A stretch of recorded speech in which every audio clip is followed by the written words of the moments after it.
There we go. Good morning. Hello. Good to see you. Good to see you too. I was just saying to you, but I'm so happy to have this hour set aside because I feel like it's always really grounding. So thank you for that. And I'm happy to be here. You're welcome. You're welcome. What's having you want some more grounding?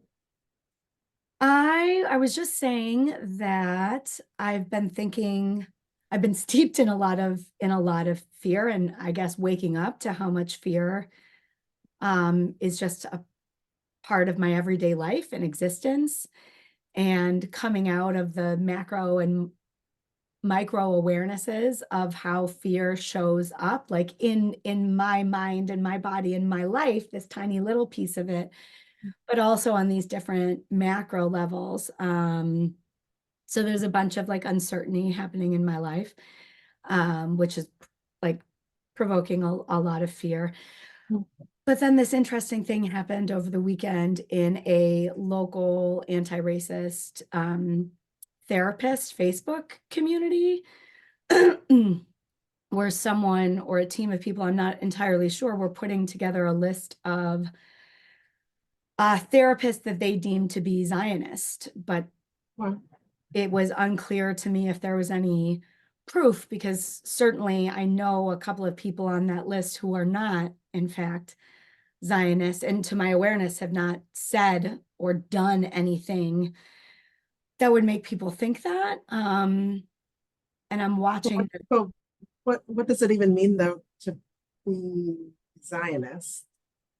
Oh God. Because I just feel like it's a word that's so charged that means so many different things to different people. Thank you for just even slowing us down and stopping there. Because like what I noticed this morning and like thinking about our conversation today is like, maybe I need to go and like research what that means, because I know some people on that list who do not. So to me, what I thought it meant is a section of people who essentially, and Jewish people in this circumstance, right, who essentially believe that any means is okay and necessary to reclaim land that one feels like is owed to them or belongs to them or is like historically theirs, that they are entitled to, and that would justify the genocide happening in Palestine, in Gaza right now. Is that your understanding? So it's so interesting because I think of like Christian Zionism and then I think of like Jewish Zionism. So like when I think of Christian Zionism, I kind of think of like and this could be total ignorance, but I just assume it's like very conservative Christianity that is like so far away from like the things I want in my world, and to me creates a lot of oppression for those who don't live into those kind of extreme ideals.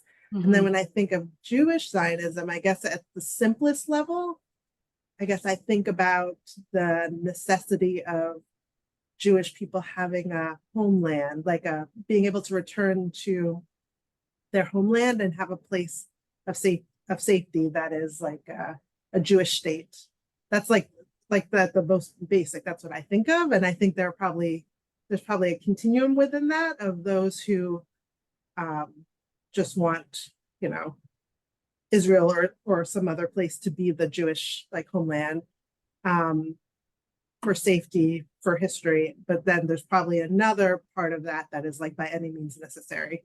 And so like I think that's why it's like when I hear that it's like, well, it's just kind of like if you're anti-racist, there's like those who say like abolitionists burn it all down, start over, Mhm. and those who are like let's tweak around the edges, and lots of the people who are kind of somewhere in between. Oh, I appreciate the nuance of that.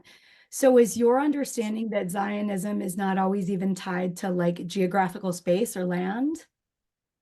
I mean, I guess it depends. Like I guess I feel like with like Jewish Zionism, it feels like it's tied to the land, and that land has has often been tied to the ancestral land of Israel, or what's now called Israel.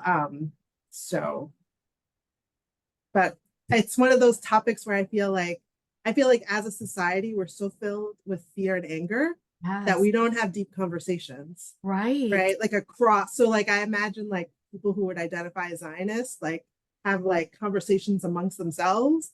And then other people have conversation, maybe the anti-Zionist people and other people who don't identify with anything have their own conversations. But do we actually have like conversations? I don't even know. Just like people are like, when they hear DEI, some people are like, oh, it's a terrible thing. Right. You're either for or But you're against. right, and it's like, but what's your definition of DEI? Because for some people it's all about race, but DEI includes Uh-huh. such a So broad many spectrum things. of marginalized identities, and it's really Yes. about how do we create a space of belonging where everyone can thrive, which is like, who wouldn't want that? Right. um so like, why wouldn't we want Jewish people to have a place where they feel safe, given their history of, oppression and being targeted? But why wouldn't we want that for all beings, Everybody. right? Right. So sometimes I feel like we get so caught up in these, like for when I heard you say like a list, I was just like, oh, like Uh-huh. why would we create a list of people for anything? That doesn't sound like you can go anywhere good. Because maybe some clients want to see that kind of therapist because it will help them feel affirmed or help them feel seen, and others don't. So I guess it's like from a place of, you know, like almost like an orientation to therapy. I could see how it could be helpful, but not if you're going to then ostracize or cancel them in some sort of way. And that's what the list was about. It was saying, do not send clients to these people because they are Zionists. Which again, that's such a good point. Like there was no, I guess, real definition attached to what exactly that means. And it's been watching now this like tennis match where this group said these people on this list, so it's a list of Jewish people, which is like obviously like Yeah. so triggering and And how could that horrible. not be anti-Semitic in some sort of way? And then right, so then this group of Jewish people find out about it, and now they've got screenshots of the woman who created the list, and now it's like she shouldn't be a therapist. Report her to the IDP, Right. the Oh, license geez. board. She's terrible. She shouldn't allowed to be a therapist. And it's just pinging Right. back and forth. It's like trauma response, you're the devil. Trauma response, you're the devil. And it's going Right. back and forth. Yeah. And I really understand that all the deep pain and how deeply triggering these things are for both, right? Because if the definition, I believe, I have to believe for my own sanity, that the definition of Zionism that these people were working with is like by any means necessary, that you are endorsing the genocide in Gaza. And that is a threat to my life and my family's lives and my ancestry and everything. And so I understand how deeply triggering if that's the definition that they're working with. Mhm. But then I also understand what I mean, understand conceptually Sure. Yeah. what it would be like as a Jewish person to have a list of Jews who are being targeted and canceled. Like it's the whole thing is just so Yeah. Yeah. so much and it's so charged and it's so intense and it's coming from so much pain and fear. Yeah, absolutely. And I think it's like, for me, it's like, that's not the best version of anti-racism, right? No, Like for me, like anti-racism isn't about creating a new hierarchy where right. you like exclude or target or harm other groups of people. Really, it's really about like, how do we get to collective liberation, right? And Yes. I remember reading this book a couple months ago about like, like the part of me that likes to balance out my thought process, like likes to read a lot of different authors. I remember reading this book about, like, it was like a short history of Israel, and the author was clearly Zionist, and so like it was very Israel centric story, right? And I'm always trying to think like, whose perspective am I taking in? And so like what I appreciated about in the book was one, the definition of like the different types of anti-Semitism, which is like dehumanization, delegitimize, and then it was like 3Ds. I'm forgetting what the third D is off the top of my head. But anyway, one of the things she talked about was like that her version of Zionism was really about like Jewish liberation. And I was like, oh, that sounds amazing, right? Like, yeah, like why wouldn't, like I would be cheering everybody's liberation. And I think for me, where the rub is how do we get liberation for everybody that doesn't mean that somebody else has to be subjugated? And I think that's where I get stuck sometimes in these conversations. Like a conversation that was happening in my membership community recently was I had shared a couple of weeks ago when Brene Brown kind of made a statement about, I think she called it Israel Hamas. But there was a lot of critique from anti-racist people about just like how it was so on the side of Israel and that it was ahistorical, like not taking into context like this this time has started way before October 7th. And so like this has been going on for generations. And so I try to post like countering views because I want people to like deepen their understanding. And so I had posted something that Tara Brach had written, who I didn't know was Jewish, culturally Jewish. I didn't know either. Which came into, so it was like Lion's Roar, which does a lot of Buddhist articles. And they had not written anything about Israel, Palestine in the, all these months. And so Tara Brach had written something, and it was one of those titles that was like something like, where can love lead us? Something like that, which at the face level looks like, oh, here comes spiritual bypassing. It's all about love. When, there's a huge proportion of women and children who are dying at huge rates, and there's a famine and hunger and all of this stuff that's happening in Gaza. And what I appreciated in it is that in it, she talked about the need for Jewish safety and the need for Palestinian liberation. That's what I was focusing on. Yeah. And so some of my members were like, I think this is too soft. I think this, and it's like I couldn't disagree with anything that they said. And then my sibling sent me this other article that was critiquing the whole thing. And it's all right. It's all true. And I guess for me, this is me feeling like I'm softening, is like, we're not going to get to what I view as collective liberation tomorrow. But can I reinforce the attempts at moving in that direction? Because I feel so much that is written or portrayed about Israel and Palestine. And I'm even noticing as I'm saying it, right, like how often we say Israel first. So I'm going to try to like build the muscle to say Palestine first.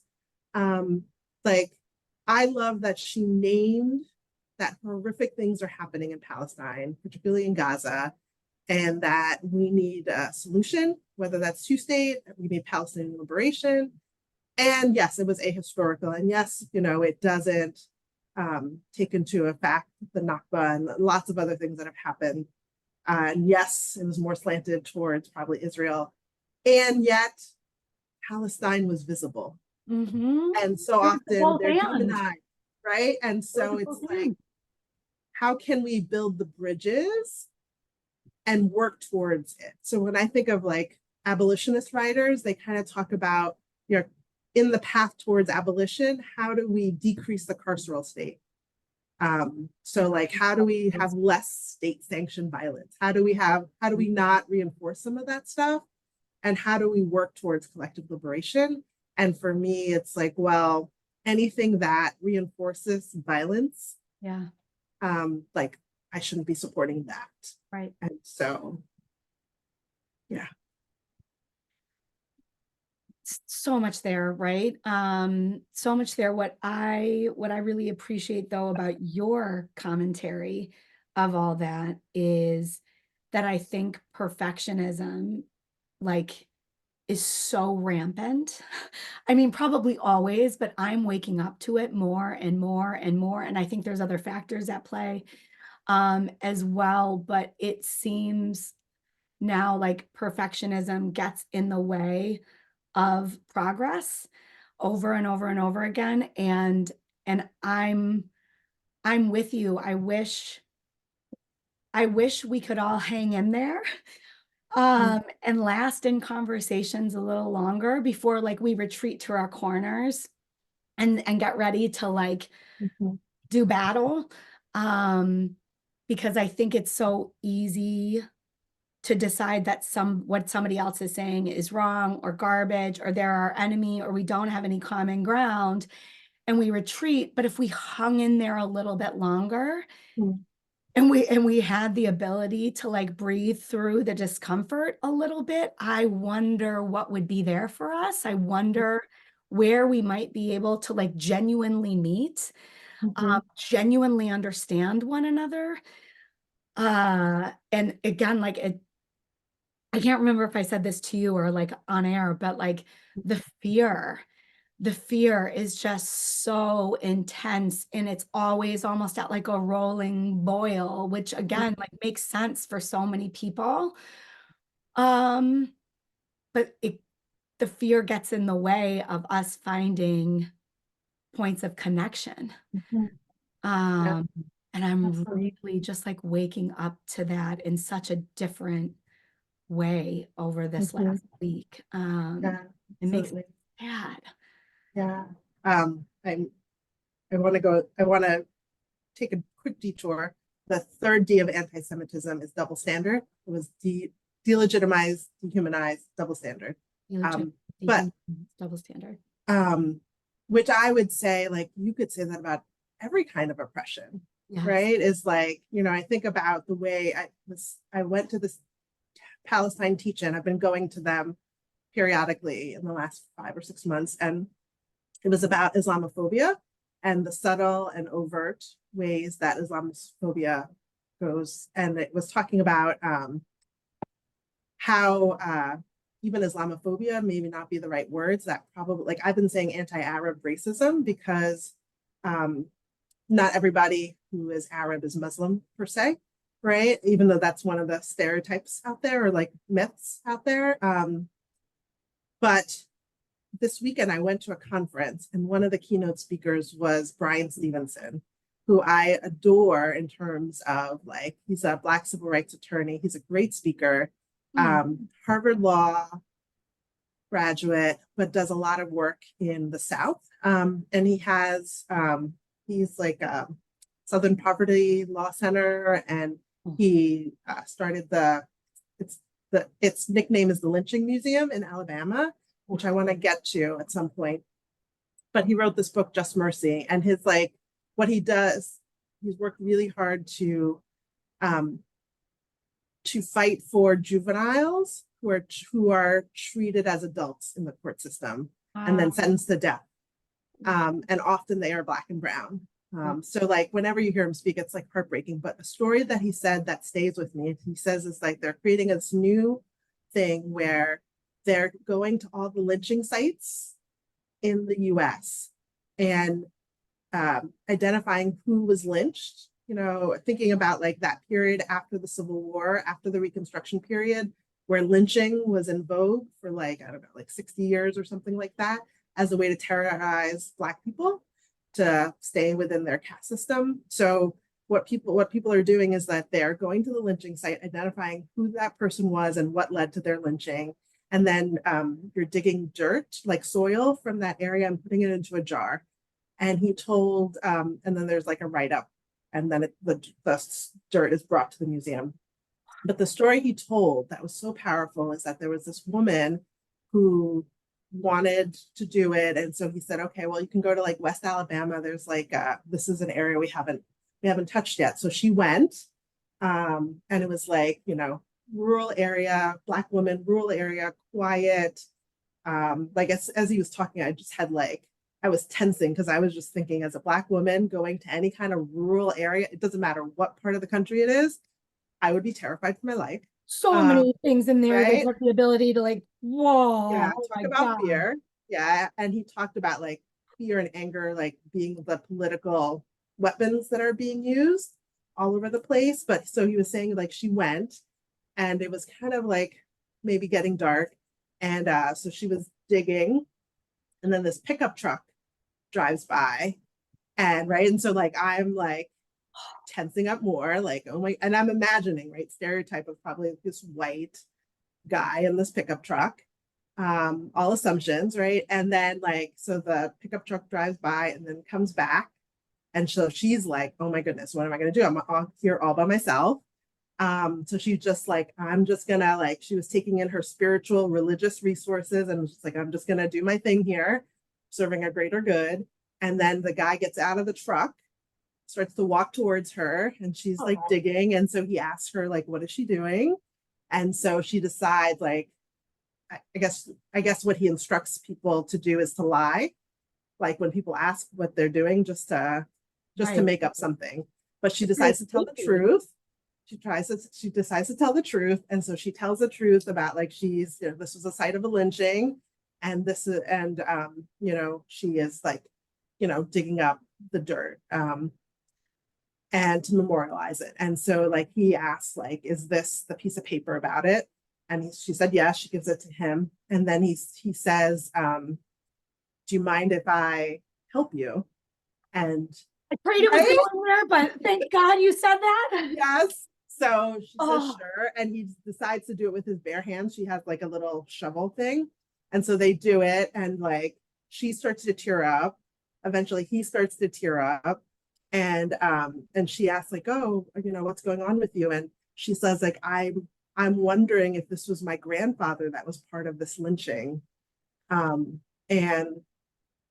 they end up like, digging up, filling up the jar, and then they go back to whatever the Montgomery, Alabama together, where he gets to meet them together. But it was like this beautiful thing of, but it could have gone like when we think about fear, right? Like, I don't know if I'm always my best self when I'm in fearland, right? Like, of the ways course. I guard myself, right? And I think about like these moments of connection that get lost because we're just caught up in our, it's me or you, and I'm going to choose me, or I'm going to choose me and my people, and like forget you and your people. And I guess for me that's what breaks my heart, is, and I feel like part of me is softening, meaning like I feel less, um less in the us versus them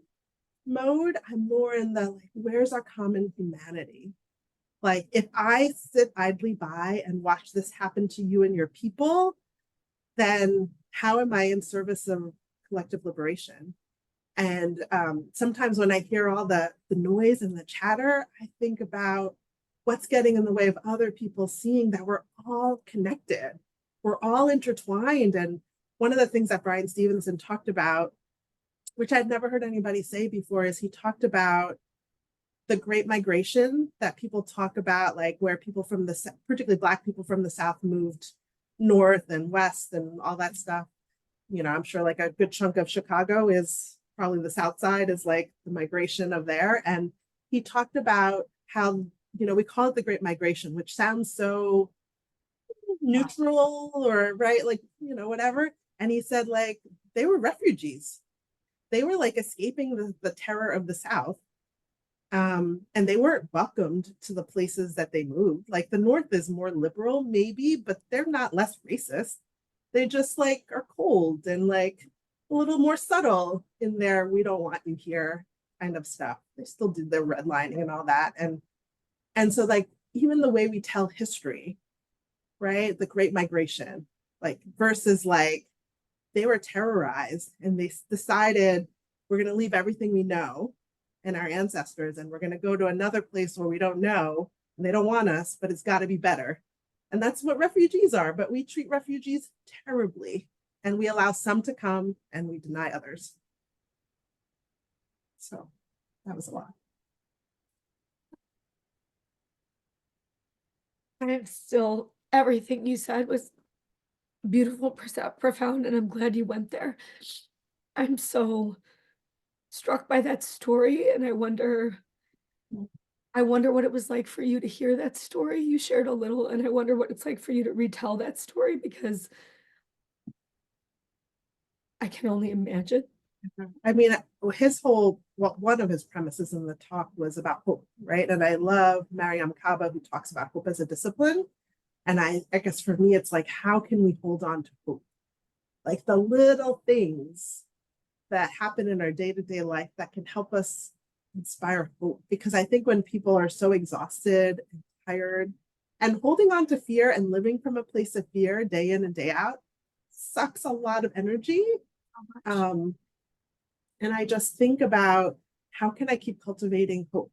So maybe that means that I'm going to see the glimmers of progress in an article, even if, it's not going to have all the things I want. Yeah. But are we moving in that direction? I like that because it's the idea of, again, what do I need in order to do this work in a long-term, meaningful, sustainable way? That it's not about, are we forgiving someone else? Are we critiquing someone else? It's our energy is not going outwards, it's going inward.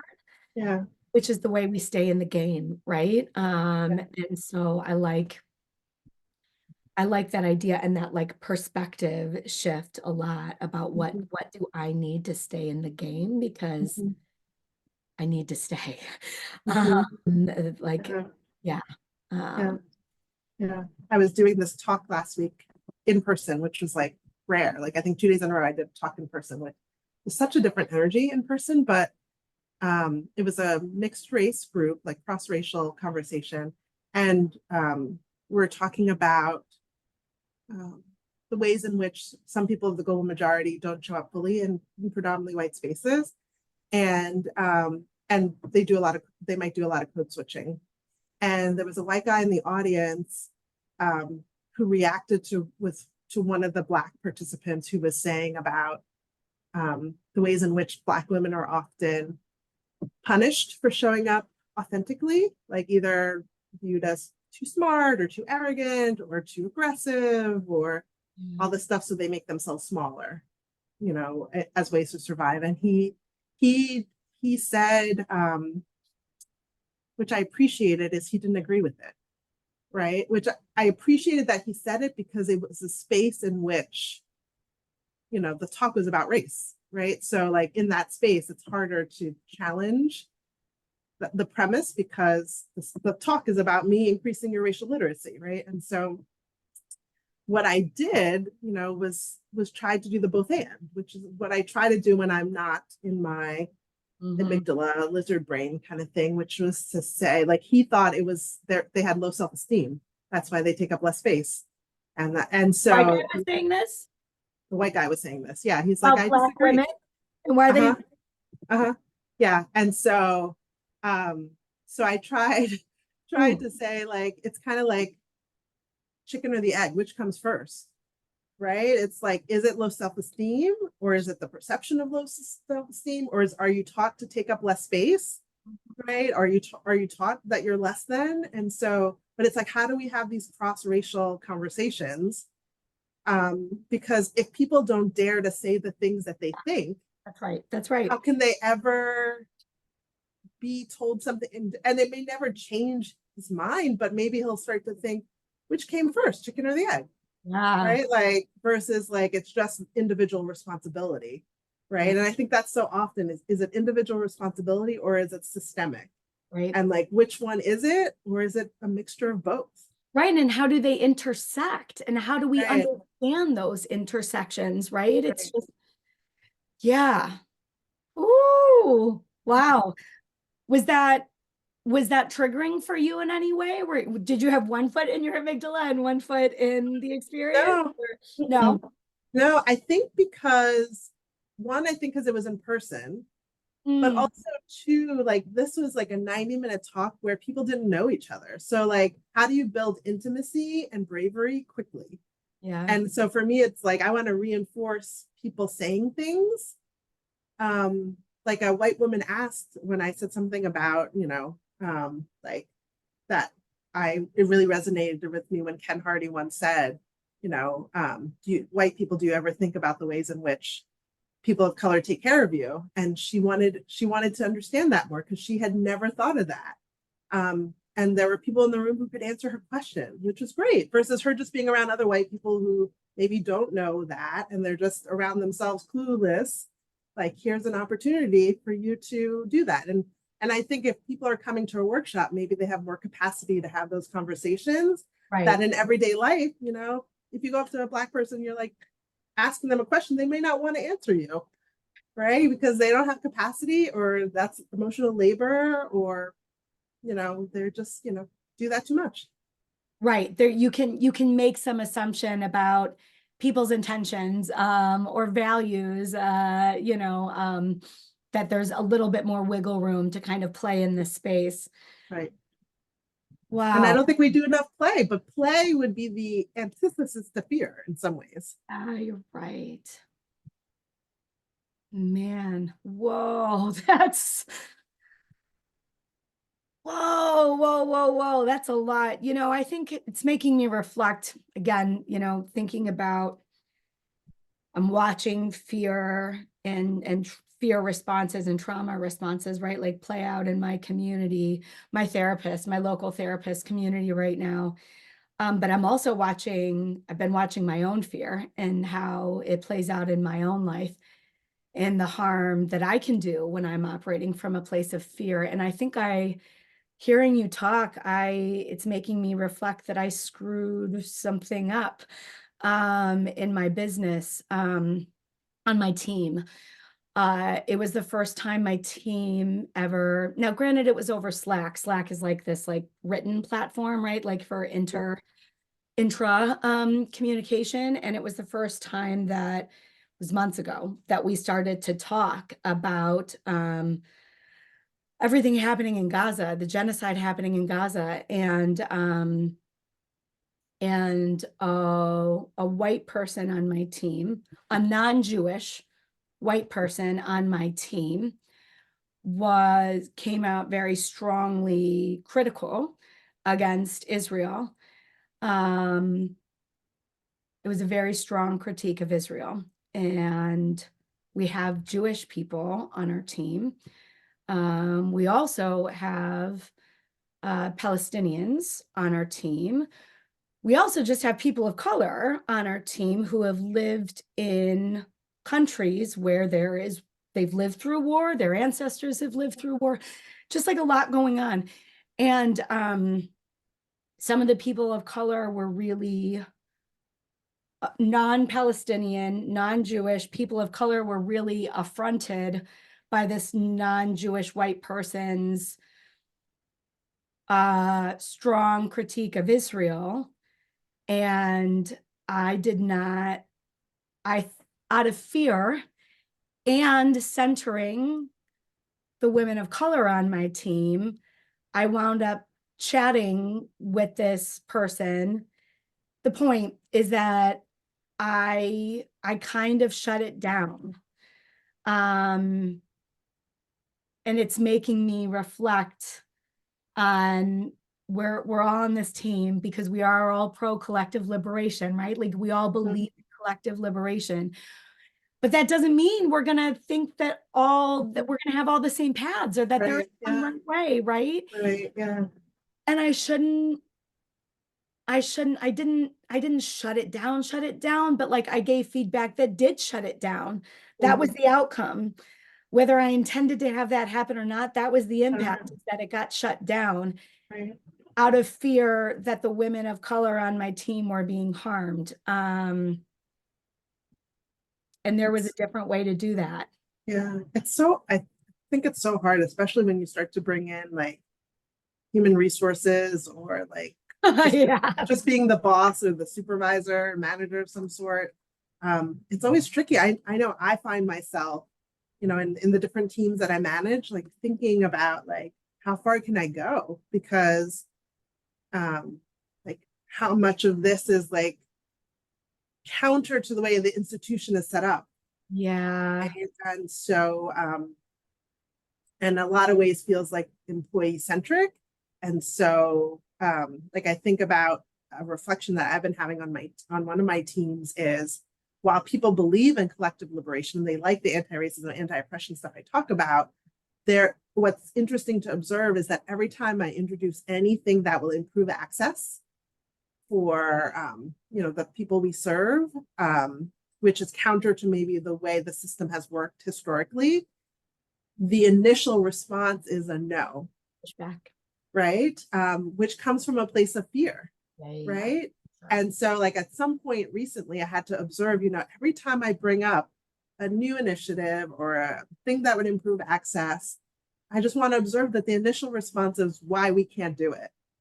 Right? And so, like, I just think about how that plays out, right? These are well-intentioned people who are centering themselves, thinking like, well, if we do that, then I'm going to have to work differently, or I don't have that confidence, or I feel like I'm worried that I'm going to, like, it's going to impact my self-care, right? And so it's like, yeah, we don't get to anti-racism, anti-oppression, or collective liberation without yielding something, without shifting something, without a bit of discomfort, without we've never done it this way before, so it's unknown. Yeah. And do we have enough resources to tolerate the fear of the unknown? Because, trauma response is like, we lose our imagination. Yeah. We lose the capacity, like, just because we never had a place that didn't have a prison industrial complex doesn't mean we couldn't build that society. But we have to build it and live it at the same time. And I think we forget, like, yeah, we can have these ideals, but then when it actually comes to living it, that's the hard part. That's where the rubber meets the road. And like, we have to sit in so much discomfort, and we have to learn to manage the fear. Yeah. Because it will hijack us every single time and like put us back into us, them, and black and white, and like the binary and us versus them. And it's so cyclical. Yeah, absolutely. Yeah. But I mean, even us naming how much fear takes up in our life, right? And it's not like we're not going to be afraid, but it's like, feel the fear and do it anyway. Right? And like, how is like this value gonna allow me to face the fear, because where we're going matters to me. Yes. And like, and even playing with the like, feel the fear and do it anyway. Like, that's been my motto. I'm like, we're constantly talking to my kids about that because we are a very anxious family. So there's a lot of like, we can do hard things. Let's muster it up. We'll do it together. There's a lot of that. And what I'm even like the next layer of that I've been really, has been revealed to me in this very powerful way. I was telling you, I just had my first like psychedelic spiritual ceremony experience, whatever, and allowed me to see fear as separate from me, and allowed me to see my thoughts as separate from me. And this like, think your best meditation session ever times infinity. So what I'm playing with now is like, is there a way for me to simply observe fear? Like, and I can have one foot in it to feel it, but can I have one foot squarely outside of it to just be able to look at it with a little bit of distance, which will maybe allow me to sit with it a little longer before I decide what I need to do anyway. And that is a practice, like a practice in a way that I've been practicing meditation for what, like a decade now.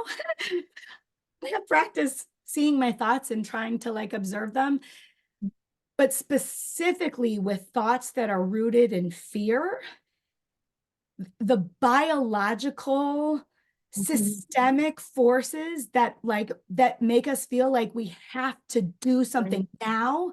We have to react. There is no time to like sit and maybe more intentionally respond.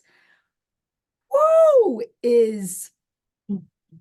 I just want to name that. And like, to play with that and to like experiment with that and to look at that. Like when I feel fear, can I just sit in it for a minute and look at it without it like consuming me? Mhm. It's so hard. It really is. Yeah. And I have a confession to make of like, I've been really trying to work on being more open to psychedelics because there's a Oh, part of me that is so afraid, oh, right? Yeah, so uh-huh. afraid. And I think part of it is, you know, as someone who doesn't consume alcohol, doesn't smoke marijuana, like, and so like I think for me, because I've lived for so many decades with minimal consumption of that stuff, Right, being my on. mind goes to like a place of like it feels extreme. And yeah, when I hear people talking about it, it sounds amazing for so many people. Like it allows them to break down barriers and go to places and have these ahas and these healing moments that would be hard for some people to achieve or would take so much longer to achieve. And so I'm trying to wrap my mind or turn my mind towards this because it's going to become more and more acceptable, Mhm. right? And so, and just hearing like people talk about, particularly people who are like trauma survivors and the ways in which it like helps them be able to like unwind from Mhm. all of that stuff that has been like merged together, Yeah. making it hard for them to see the world clearly in themselves. I don't want to turn it into that. That this would be a fascinating. I didn't know you felt that way. So now I'm like so excited. I'm like, let's plan on that some other time. But I am so convinced that plant-based medicine is part of the way we get toward collective liberation because it so clearly allowed me to see and observe fear without the need to be overwhelmed by it, without the need to be reactive to it. And I'm See, like, and even when you say that plant-based medicine, that just opens me up. I'm like, oh right, yeah, that right, opens me up. But as soon as you say psychedelics, I'm like, huh? uh-huh, But right, like, but it's so right. interesting, just the packaging, the language. I mean, this goes back to Zionism, right? It's like it's a word that means different things to different people. And what was its origin, right? Like, who were the indigenous people who were like who were like really with the plants? And then how is it getting commercialized over time? And who will have access to it? And who controlled it and who controlled the narrative and who Yes. demonized it and villainized it? Yeah. Yep. Yep. Government. Yeah. Uh, And I love the way that some people are talking about it's a good for integration, right? But if we do the plant-based medicine alone without the integration, that's the problem. And I'm like, yes, because that is my worry, right? Is that people will be like, oh, I'm just going to take this medicine and that's it. and it's transactional, right? Right. Which is a problem in the community. I could talk about this for fucking ever, Nathalie, but like, yes, yes, yes. I would love to have this conversation. After I did my journey with a Nigerian shaman. Mm-hmm. Um, so much complexity and nuance in terms of how it's done, but I don't want to center myself and I don't want to hijack this conversation. It just the last 10 days for me have been 10 layers into the onion deeper of how do I observe fear in myself and the harm that I do to myself and my people in my little microcosm of the world when I am basting in fear all day with as much privilege as I have, right? So like, holy shit, like, Mm-hmm. wow, when I think about communities that every day their lives, uh, it's Yeah. how of course do we get to a functioning society Yeah. when we are all basting all day in various amounts of fear, real and or perceived, and the Mm-hmm. whole spectrum. Right. Yeah. And that the people in power want us to be afraid That's so right. that we will do the daily work of keeping us separated. That's right? Like one of the takeaways that I got from the teaching on Palestine, which was really, really well done in terms of Islamophobia, was talking about, that what's happening in Palestine is, part of it is Islamophobia, part of it is anti-Arab racism, but part of it is like the Zionist project, and that all of our lives are intertwined, right? And that the more that there is lack of safety and genocide towards Palestinian people, like the more Jewish lives are in danger and Israeli lives are in danger, right? And that to stop for everyone to feel safe, we need to find some alternative method that is not what is happening now. And hopefully the ceasefire that passed today, hopefully that leads to some genuine moves forward towards collective liberation and safety for all. And that would have been such like a beautiful thing to end on. I just have to like I'm thinking about the ways that we're all connected and how the macro connects to the micro. And when there's so much violence and separation in Gaza, in any part of the world, right, where there is genocide and mass atrocity happening, and then it filters down to like, so then the way that we talk about it is through separation and violence with our words. And it's like, can we see that we are perpetuating? Right. Yeah. And then people check out because they don't want to experience the violence toward them. So like, God forbid I say the wrong thing or ask a wrong question. Well, now they're coming for me. So I'm just gonna opt out. So now it's like fight. We're back to fight or flight again. Yeah, absolutely. Right? Yeah, absolutely. And I think for me, the softening has been that, a couple when we did, back in, I don't know, November or something, when we did the podcast about Israel, Gaza, Hamas, like I felt like where I was in my just learning about the history I was never taught in that region of the world, like in my like I remember in that podcast we got critiqued because we were too trying to dance around stuff. Yeah. And then I think since then I became much more like Palestinian liberation, which never at any time said I want any harm to happen to Israeli or Jewish people. That's right. But yet when we're in fear mind, right, we think we're choosing one or the other. And so now I feel like I'm more settled and have integrated more of that content, that I feel like my way of talking about it is more nuanced than it was. And I think that just happens with time and practice. We get more nuance with it. Yes. And if I can critique myself, I think I have been really quiet on social media specifically because that's the place you right. It didn't happen if it's not there. Yeah. Right. You put your stake in the ground on social media and like whatever. And I've been really like opting out of that space because it feels so violent, but then also feeling bad because I know that like silence is a tool of the oppressor. And like, what am I saying by not saying anything? And like wrestling with all of that. But I too am feeling more integrated and more clear about that I can be pro-Palestine and anti-genocide in a way that is not saying anything negative or wanting harm for Jewish people. And I want Jewish liberation and I want safety for Jewish people and all people, right? Like, but we don't also, as our cultural conditioning is not one of patience. Right. I feel that deeply in my bones, my struggle with patience. Yeah. Yeah, it's hard to be patient. It's hard to just give things time when people are dying every second of every day. But there again is a big band. Yeah. And that it's happening in so many places. Yes. Right. And, I think about like the genocides happening in the continent of Africa that we're not talking about, right? And that's part of the anti-Blackness is we don't see some of that stuff. And so there's so much work to be done. And we have to be hopeful that we can do our part.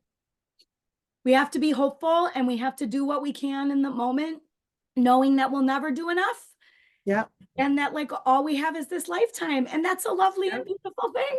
Yes, absolutely. We can do a lot in this lifetime. We can do a lot in this lifetime, and we have our whole lifetime. So like it's the feel of urgency, and then coming back to like we have this moment, and this moment is all we have, and it's enough and not enough at the same time. Mhm. Yeah, absolutely. So Well, thank you for a great conversation. yeah, I needed this so much. I'm so grateful to you. I can't, it's really hard to have these conversations with other people and in other places. Thank you. And just getting to listen to you and your wisdom and your stories. I'm so grateful, Nathalie.